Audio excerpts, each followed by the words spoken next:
नमस्कार दोस्तों। तो आज के इस वीडियो लेक्चर में हम लोग बात करेंगे वाइस प्रेसिडेंट के बारे में। तो देखिए, वाइस प्रेसिडेंट जो है हमारे ही occupies the second highest office in the country. First highest office हमारे कौन हो गए? प्रेसिडेंट साहब, ठीक है। एंड सेकेंड हाईएस्ट हमारे कौन हो गए? वाइस प्रेसिडेंट, ठीक है। आर्टिकल्स की बात कर लेंगे तो आर्टिकल्स 63 से लेकर 71 तक के आर्टिकल्स किसके साथ डील करते हैं? वाइस प्रेसिडेंट के साथ, ठीक है। He is accorded the rank next to the president and this office is modelled on the lines of the American vice president, ठीक है। अभी हम लोग डिफरेंसेस भी पढ़ेंगे कि क्या क्या डिफरेंसेस हैं अमेरिकन वाइस प्रेसिडेंट में एंड इंडियन वाइस प्रेसिडेंट में, ठीक है। अब बात कर लेते हैं इलेक्शन की। तो इलेक्शन के लिए हम लोग देख लेते हैं, यहां पर दिया हुआ है कि the vice president like the president is elected not directly by the people but by the method of indirect election. President में भी हमने देखा था कि इनडायरेक्ट इलेक्शंस किए जाते हैं, एक इलेक्टोरल कॉलेज बनाया जाता है, उसमें तरह तरह के लोग होते हैं, मतलब तरह तरह के मेंबर्स होते हैं अलग अलग जगह के, वो हम लोग डिस्कस करेंगे अभी। एंड वही लोग, वही इलेक्टोरल कॉलेज प्रेसिडेंट को इलेक्ट करता है। सेम तरीके से वाइस प्रेसिडेंट को भी इलेक्ट किया जाता है, डायरेक्टली नहीं इलेक्ट होते हैं ये पीपल के द्वारा। कौन इलेक्ट करता है? इलेक्टोरल कॉलेज के मेंबर्स, जिसमें कि हम ये देख सकते हैं members of both houses of parliament शामिल होते हैं, ठीक है। तो कौन कौन होता है वाइस प्रेसिडेंट के इलेक्टोरल कॉलेज में? It consist of both elected and nominated members of the parliament.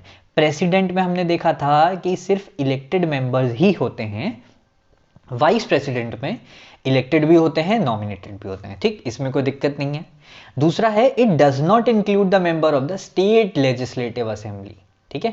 State legislative assembly के मेंबर्स यहां पर नहीं होते हैं, प्रेसिडेंट में तो थे ही, ठीक है। प्रेसिडेंट में लेजिस्लेटिव असेंबली के भी थे, स्टेट लेजिस्लेटिव असेंबली के, एंड वहां पर नॉमिनेटेड मेंबर्स नहीं थे, ठीक, इतना हो गया।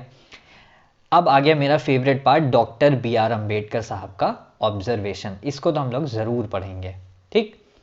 अब इन्होंने रीजन दिया है कि क्यों स्टेट हमारे वाइस प्रेसिडेंट के इलेक्शन में पार्ट नहीं ले रहा है। तो आइए इसे पढ़ लेते हैं। देखिए, यहां पर दिया हुआ है, the president is the head of the state and his power extends to both the administration by the centre as well as the states. Consequently, it is necessary that in his elections, not only the members of the parliament should play their part, but the members of the state legislative assembly should also have a voice.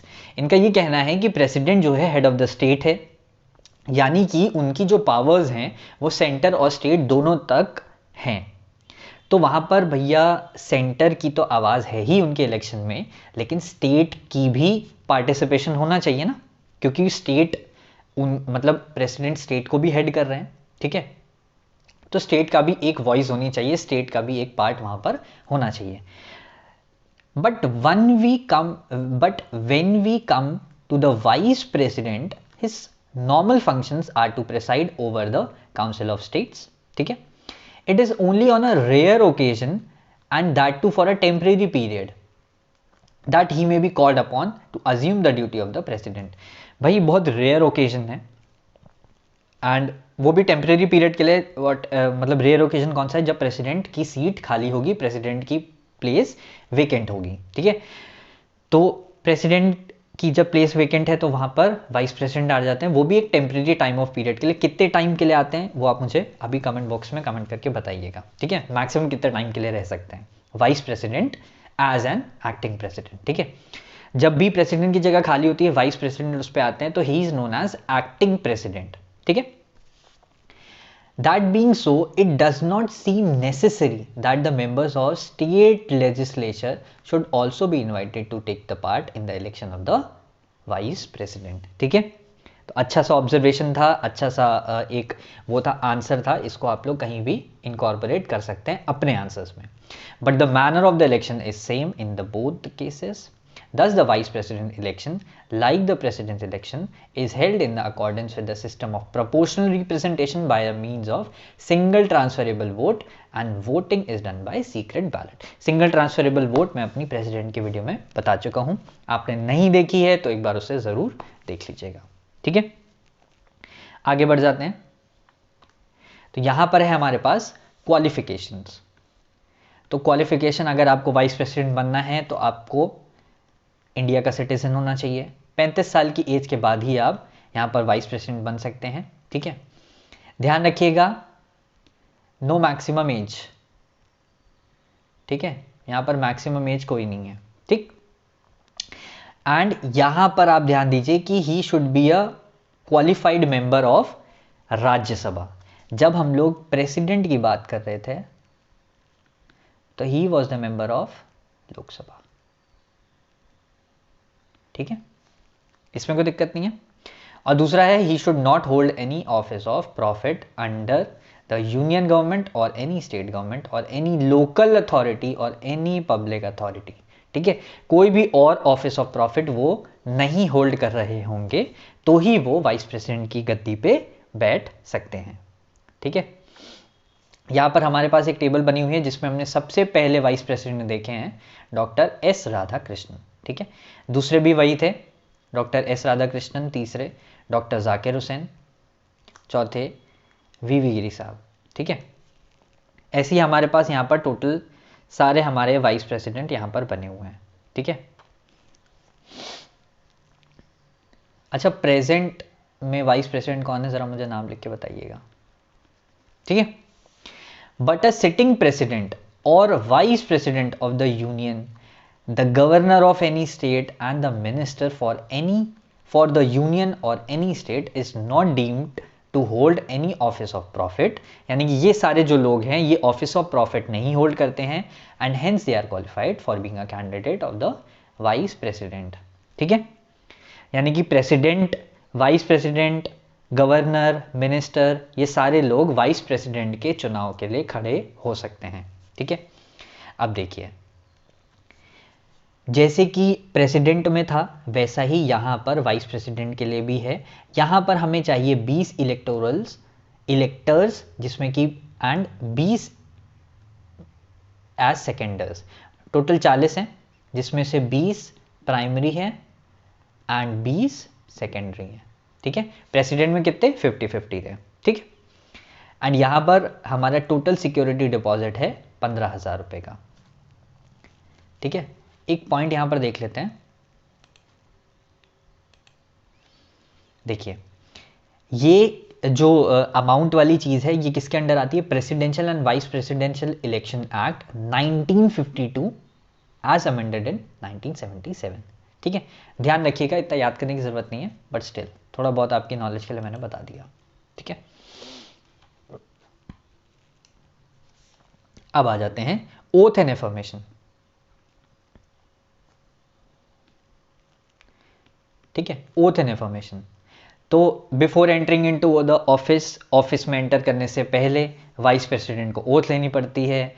क्या बोलते हैं, to be a true faith and allegiance to the constitution of India, to faithfully discharge the duties of his office, ठीक है।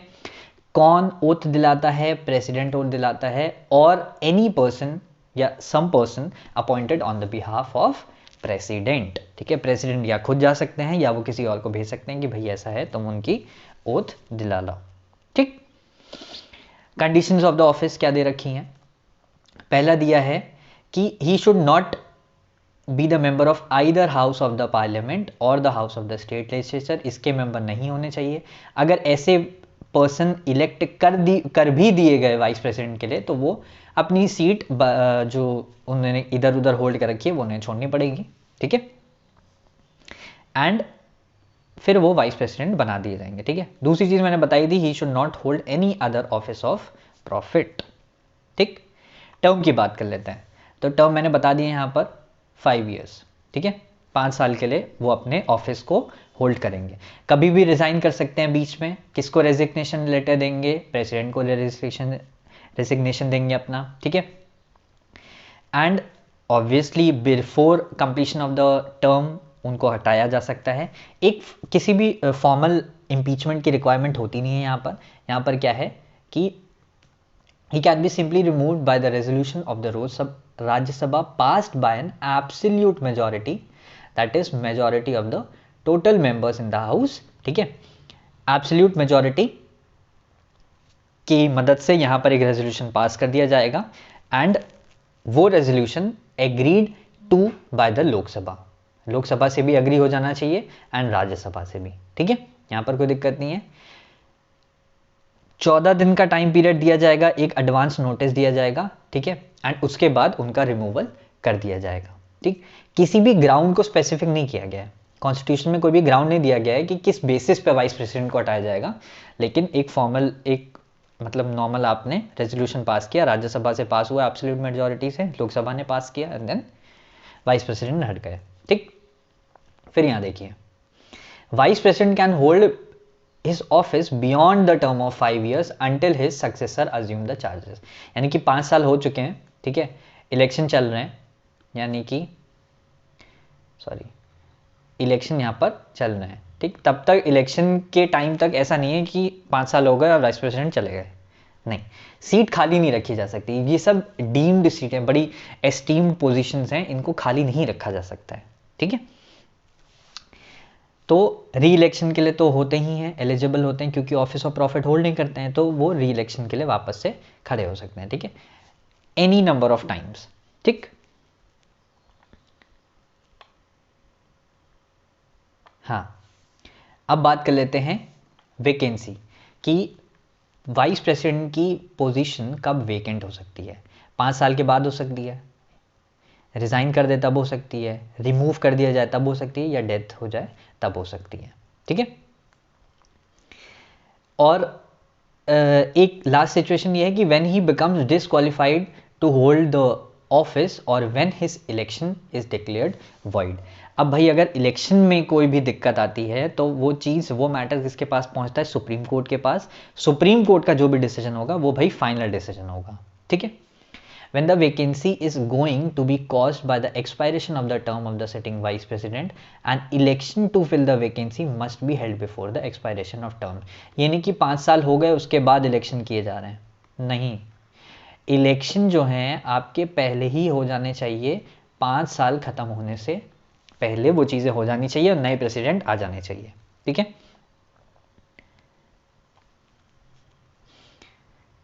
अब देखिए, अगर ऐसा हो भी जाता है कि वेकेंट हो जाती है, removal, death, otherwise, the election to fill the vacancy should be held as soon as possible after the occurrence of the vacancy. The newly elected vice president remains for the full term of 5 years। मान लीजिए कोई president थे, vice president, ठीक है, and उन्होंने 3 साल के लिए ऑफिस होल्ड किया, फिर उन्होंने रिज़ाइन कर दिया। रिज़ाइन कर दिया तो जो अगले वाले आएंगे वो अपने पूरे 5 years के लिए अपना जो ऑफिस है वो होल्ड करेंगे, अनलाइक प्रेसिडेंट, ठीक है। प्रेसिडेंट में क्या था कि प्रेसिडेंट ने मान लीजिए 3 साल की सर्विस की उन्होंने, ठीक है, देन रिज़ाइन कर दिया। अब रिज़ाइन कर दिया तो जो वाइस प्रेसिडेंट हैं वो क्या बन जाएंगे, प्रेसिडेंट, या आप कह सकते हैं एक्टिंग प्रेसिडेंट बन जाएंगे। एंड एक्टिंग प्रेसिडेंट वो कब तक के लिए बनेंगे, जब तक नए प्रेसिडेंट नहीं आ जाते हैं, ठीक, इसमें कोई दिक्कत नहीं है। फिर नए प्रेसिडेंट अपने वापस से 5 साल के लिए बने रहेंगे, ठीक है। अब आ जाते हैं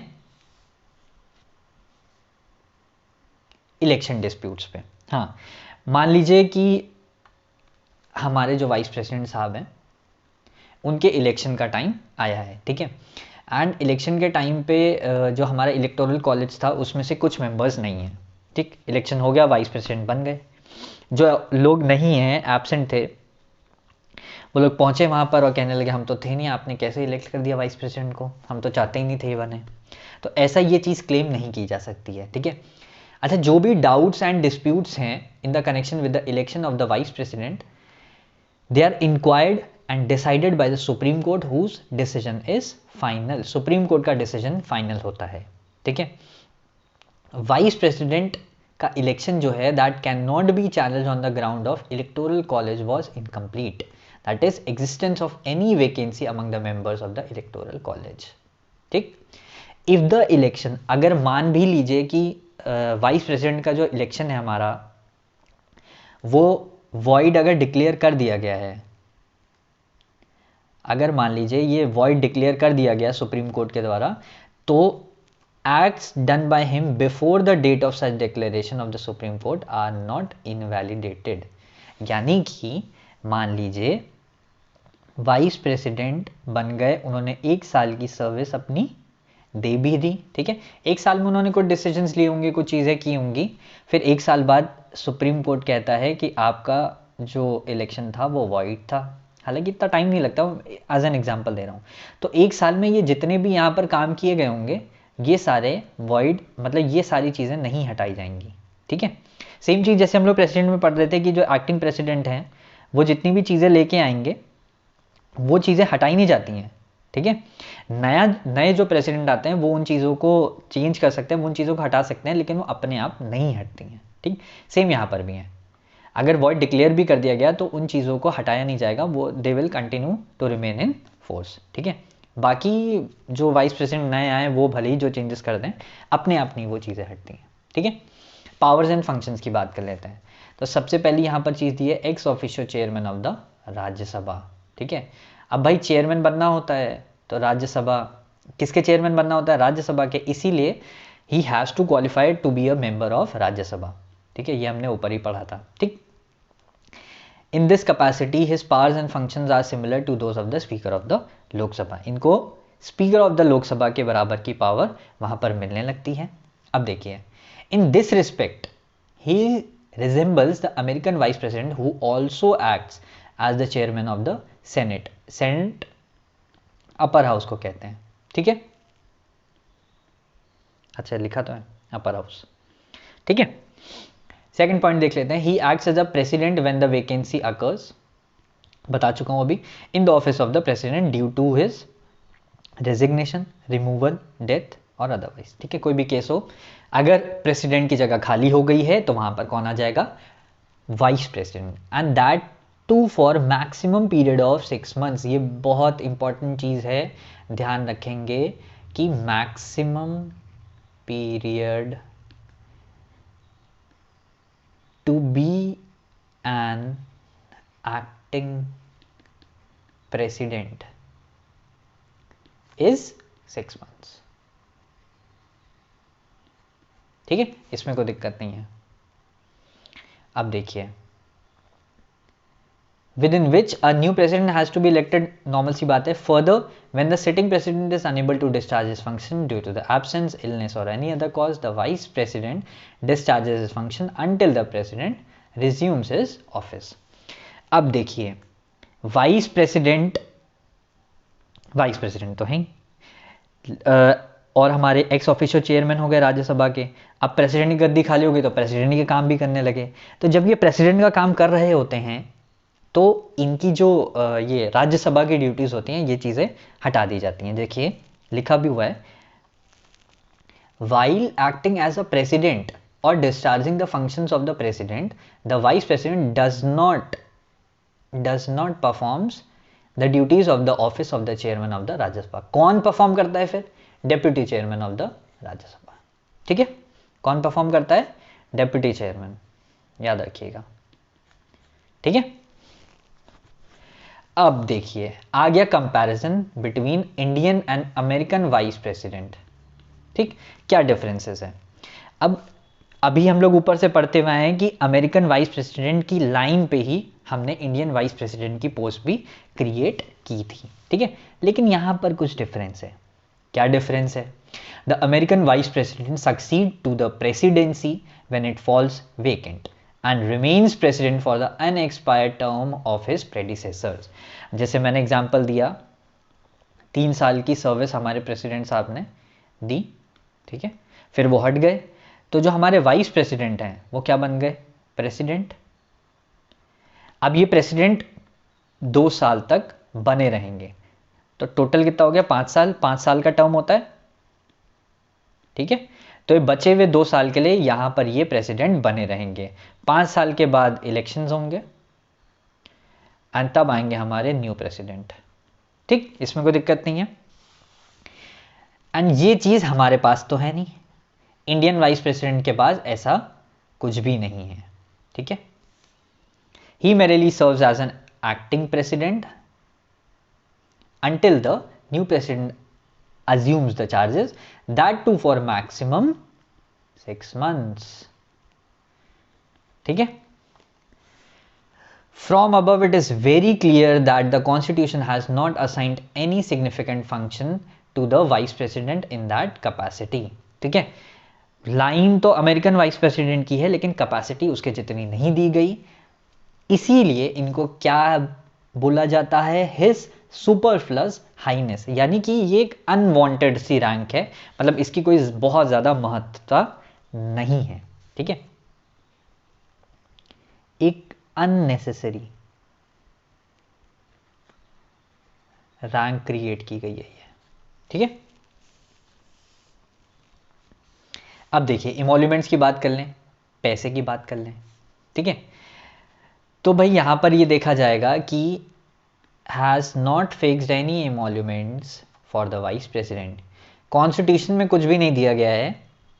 यहां पर हम ये देखेंगे कि अच्छा ये मेरी 5th एडिशन है, तो यहाँ पर 2008 की बात की गई है कि 2008 में 40,000 से 1.25 लाख पर मंथ कर दी गई है. अगर मैं 2018 की बात करूंगा तो 1.25 लाख पर मंथ से बढ़ाकर इन्होंने कितनी कर दी है, ₹4 लाख. ठीक है. तो इस समय कितनी सैलरी हो रखी है वाइस प्रेसिडेंट की, 4 लाख रुपीस. ठीक है. इसमें कोई दिक्कत नहीं है. बाकी उनको daily allowances, free furnished resident मिलता ही है, मेडिकल सर्विसेज एंड और भी कई सारी फैसिलिटीज उन्हें दी जाती हैं. During any period when the vice president acts as a president or discharges the function of the president, he is not entitled to the salary or the allowances payable to the chairman of the Rajya Sabha. Obviously कि फिर उन्हें जो राज्यसभा का chairman होता है उनकी salary और allowances vice president को नहीं दिए जाते हैं. ठीक है. ये चीज ध्यान रखिएगा. अच्छा फिर उन्हें किसकी चीजें मिलने लगती है, प्रेसिडेंट की मिलने लगती हैं. ठीक है. इसमें तो कोई दिक्कत नहीं है. वाइस प्रेसिडेंट कि जब वाइस प्रेसिडेंट मान लीजिए एक्टिंग प्रेसिडेंट की तरह रोल कर रहे हैं तो उनका चेयरमैन के अलाउंसेज और उनके वाइस प्रेसिडेंट की सारी चीज़ें हटा दी जाएंगी. उन्हें किसकी सैलरी मिलने लगेगी, सीधा सीधा प्रेसिडेंट की सैलरी मिलने लगेगी. ठीक है. इसमें तो कोई दिक्कत है नहीं. अब देखिए लास्ट में हमारे पास आ गए हैं आर्टिकल्स. तो इसमें से 63 इंपॉर्टेंट है वाइस प्रेसिडेंट जिसमें दिया हुआ है वाइस प्रेसिडेंट ऑफ इंडिया. ठीक है. 64 में दिया हुआ है हमारे पास एक्स ऑफिशियो चेयरमैन है. 65 में दिया गया है कि vice president to act as president, casual मतलब कैजुअल वैकेंसीज की बात यहाँ पर की गई है. इलेक्शन ऑफ वाइस प्रेसिडेंट किसमें दिया गया है, आर्टिकल 66. ठीक है. Term of office of vice president. तो ऐसे करके यहाँ पर आर्टिकल्स दिए गए हैं. 69th में दिया गया है oath and affirmation of the vice president. ठीक है. तो फिलहाल यहाँ पर हमने ये वाइस प्रेसिडेंट चैप्टर ख़त्म कर लिया है. आई होप आपको इसमें समझ में आई होंगी चीज़ें. जो भी डाउट हैं वो आप प्लीज़ मुझे कमेंट बॉक्स में कमेंट करके बताइएगा. मैं पूरी कोशिश करूँगा कि मैं उन डाउट्स को सॉल्व कर सकूँ. तो फिलहाल आज के लिए इतना ही. Thank you.